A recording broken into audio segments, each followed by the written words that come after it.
Hey guys, welcome back to this channel, and today in this video I'm gonna make a game in just 10 minutes. So without wasting any time, click the subscribe button and let's go. So there would be two green cubes which would be colliding with each other, but a red cube would be not letting them to collide. So let's start the timer. First, I made a ground and then I made the camera skybox solid color of blue.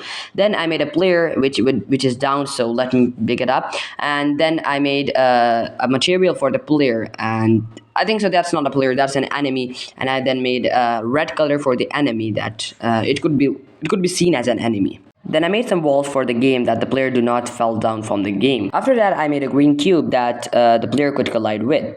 Then I made a player cube also green that you could understand that which cube you have to collide with. Then I quickly made a player script, but the Visual Studio was so slow like my brain that it took approximately 1 minute to open.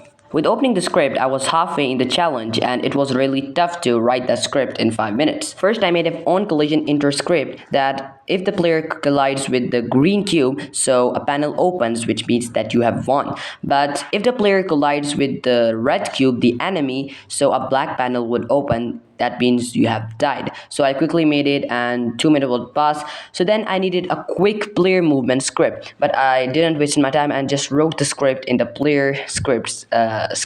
It took way long than I thought, but it worked. In the last few minutes, I made two panels, one black and one white, and then I made some boundaries for the game.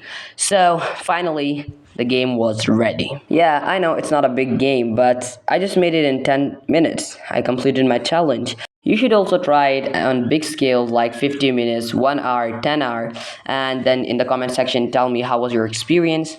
So if you like this video, click the like button. If you didn't like it, so click the dislike button. It's your opinion.